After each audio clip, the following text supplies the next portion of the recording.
जैसे कि last episode में हमने देखा कि लियो बिंग हे को उसके साथ ही परेशान कर रहे थे और उसे पीट रहे थे। शेन ये पेड़ के पीछे से देख रहा था और अब उस पर सहन नहीं होता और वो छुप कर अपनी एनर्जी का यूज करके मिंग फैंग को दूर हटाता है। अब शेन ने अपने कैरेक्टर के विरुद्ध जाकर लियो बिंग हे की मदद की थी, जिस वजह से उसके बी पॉइंट्स कम हो जाते और उसके 15 पॉइंट डिडक्ट कर लिए जाते हैं। उसने पीछे से सबसे छुप कर ऐसा किया था, इसलिए सिर्फ उसके 15 पॉइंट डिडक्ट हुए थे और ये जानकर वो बहुत खुश होता है, क्योंकि अगर एक बच्चे को पीटने से बचाने के लिए उसके थोड़े से पॉइंट्स चले भी गए तो कोई गम नहीं है। अब वो लीव्स का यूज करते हुए इन सभी लोगों को वहां से भगा देता है और लियो बिंग ही को बचा लेता है। उसने 3 लीव्स का यूज किया था, जिस वजह से उसकी 45 पॉइंट चले जाते हैं। अब लियो बिंग ही उसके जाने के बाद अपना जेड पेंडेंट ढूंढने की कोशिश करता है, लेकिन उसे वो नहीं मिलता है, जिस वजह से वो उदास होकर वहां से चला जाता है। शेन वहां आता है और वहां वो उसके पेंडेंट को देखता है जो गिरा हुआ था, और वो जैसे ही उस पेंडेंट को उठाता है वैसे ही उसे पता चलता है कि उसने स्टोरी लाइन को चेंज कर दिया है, जिस वजह से उसके बी पॉइंट्स बढ़ गए हैं। असल में जेड पेंडेंट एक खास पेंडेंट है जिसके अंदर काफी शक्तियां हैं, और आगे जाकर शेन जब इस पेंडेंट का यूज करेगा तो स्टोरी लाइन ही चेंज हो जाएगी। अब शेन वापस स्कूल आता है और वहाँ मेडिटेट करने बैठता है। वो मेडिटेट कर ही रहा होता है कि तभी वहाँ उसका सीनियर टीचर आ जाता है, जो उसे पूछता है कि तुम शंगुआ टाउन में कब जाओगे। असल में शंगुआ टाउन में एक स्किनर नाम का डेविल घूम रहा है जो लड़कियों को किडनैप करके उन्हें मारता है। उस टाउन ने मास्टर से हेल्प मांगी थी और अब मास्टर शेन को उस टाउन में जाकर स्किनर को पकड़ना था। मास्टर शेन अब अपने सभी डिसाइपल्स के साथ उस टाउन की तरफ निकल जाते हैं। सब डिसाइपल घोड़े पर आ रहे थे और शेन पालकी में बैठा था। वो पालकी में बैठकर स्किनर के बारे में सोच ही रहा होता है कि तभी निंग यिंग मास्टर के पास आती है और उन्हें बताती है कि वो बच्चे लियो बिंग ही को फिर से परेशान कर रहे हैं और उन्होंने उसका घोड़ा भी उससे छीन लिया है। अब ये देखकर मास्टर शेन लियो बिंग ही को अपने पास बुलाते हैं और उसको रूडली बोलते हैं कि मेरी गाड़ी में आओ। वो उसे अपने पास बैठा लेते हैं। अब उन्होंने इसकी हेल्प की थी, लेकिन इस बार उनके पॉइंट्स डिडक्ट नहीं हुए, क्योंकि उन्होंने ऐसा अपनी फेवरेट डिसाइपल निंग यिंग के कहने पर किया था और उन्होंने लियो बिंग ही को नहीं बल्कि निंग यिंग यांग को खुश करने के लिए ऐसा किया था।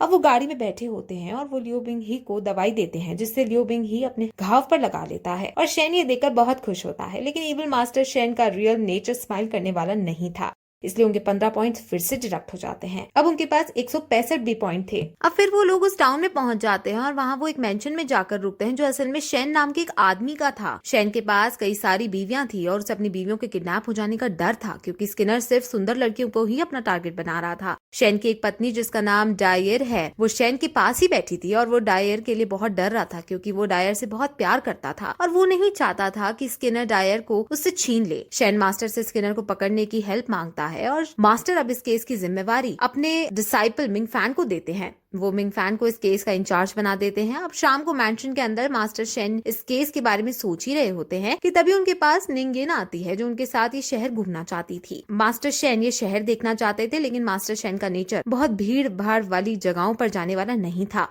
और अगर वो वहां जाते तो उनके बी पॉइंट्स कम हो जाते, इसलिए वो मना कर देते हैं और उसे कहते हैं कि तुम लियो बिंग ही के साथ चली जाओ। जिसके बाद वो अब लियो बिंग ही के साथ शहर घूमने चली जाती है। अब मास्टर शेन ने मिंग फैंग को ऑर्डर दिया था कि उसे इस केस की इन्वेस्टिगेशन करनी है, इसलिए मिंग फैंग स्किनर को ढूंढने चला जाता है और वो एक मकबरे के पास पहुंचता है जहाँ पर किसी को दफनाया गया था। मिंग फैंग एक मंत्र लिखता है और उस मंत्र की शक्ति से वहाँ एक तरह का कल्ट करने की कोशिश करता है। वही लियो बिंग ही और निंग यिंग जो शहर में घूम रहे थे, वो दोनों एक दूसरे से बातें करते हैं और निंग यिंग लियो बिंग ही से पूछती है कि मास्टर की पालकी अंदर से कैसी दिखती है। वो एक क्वेश्चन सुनकर मास्टर को याद करने लगता है और उसे मास्टर अच्छे लगने लगते हैं। वो दोनों बात कर ही रहे होते हैं कि तभी वहाँ एक ब्लैक डीमन आ जाता है। ब्लैक डीमन निंग यिंग को किडनैप करने की कोशिश करता है, लेकिन लियो बिंग ही उसके पास जाकर उसको अपनी तलवार से हराने की कोशिश करता है। दोनों के बीच फाइट होती है, जिसमें लियो बिंग ही अपनी शानदार स्किल्स सिखाता है, लेकिन फिर भी वो डीमन को नहीं हरा पाता और डीमन निंग यिंग को अपने साथ ले जाता है।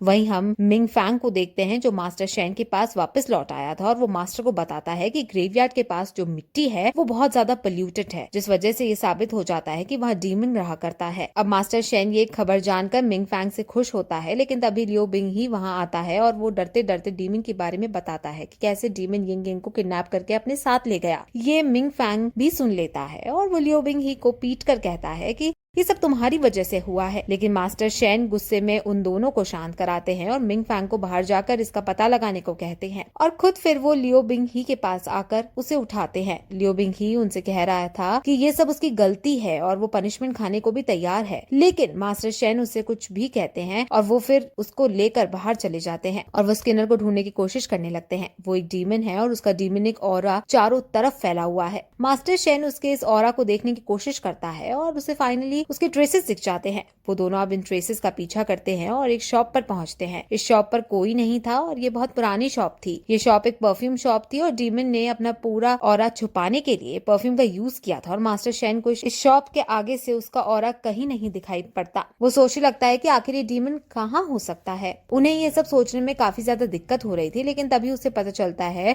कि उसके पास इजी मोड का एक ऑप्शन है जिसको वो बी पॉइंट्स का यूज करके ले सकता है। अब क्योंकि उसे इस केस में कोई और क्लू नहीं मिल रहा था, इसलिए वो इस मोड को लेता है और तभी उसे डीमनिक ऑरा फिर से नजर आने लगता है और वो ऑरा का पीछा करते हुए शेन के मैंशन में ही पहुंच जाता है। वो ये देखकर सोच ही रहा होता है कि यहाँ भला डीमन क्या कर सकता है कि तभी मैंशन का गेट खुलता है और उसके अंदर से बेहोश करने वाली गैस निकलती है और वो दोनों वहीं बेहोश हो जाते हैं। जब उनकी आंखें खुलती है तो वो देखते हैं कि वो लियो बिंग ही और निंग यिंग रस्सी से बंधे हुए हैं। अब वहाँ फिर डीमन आता है और मास्टर शेन को याद आता है कि ये डीमन और कोई नहीं बल्कि डायर ही है। उसने ऐसा नॉवल में पढ़ा था। अब डायर को जब ये पता चलता है कि इसको मेरी आइडेंटिटी पता लग गई है तो वो उसे पूछती है कि आखिर तुम्हें कैसे पता चला कि मैं डायर हूँ, जिस पर वो बताता है कि तुम्हारी बॉडी एक वुमेन की शेप की है और तुम हमें शेन के मेंशन में लाई हो। शेन के मेंशन के बारे में सिर्फ डायर को ही पता था कि कौन सा गेट किस वे में खोला जाता है, तो इससे साफ क्लियर होता है कि तुम डायर हो। असल में ये खुद डायर नहीं है, ये एक डीमन है जो सुंदर रहना चाहती है। ये अलग अलग लड़कियों को किडनैप करके उन्हें मार देती है और उनकी स्किन को चुरा लेती है। अभी इसने डायर को मारकर उसकी स्किन चुराई हुई थी और ये डायर बनकर रह रही थी, लेकिन स्किन 2-3 दिन में पुरानी हो जाती है और फेड होने लगती है, इसलिए डीमन को हर 2-3 दिन में एक लड़की का शिकार करना ही पड़ता है। अब वो फिर निंग यिंग के पास जाकर उसको जान से मारने लगती है। मास्टर शेन के अंदर इतनी ताकत थी कि वो ऐसे डीमंस को मार सकते हैं, लेकिन डीमन ने उन्हें गॉड बाइंडिंग थ्रेड से बांध रखा था जो खुद नहीं खोल सकते वो, इसलिए मास्टर उसे लड़ नहीं पा रहा है।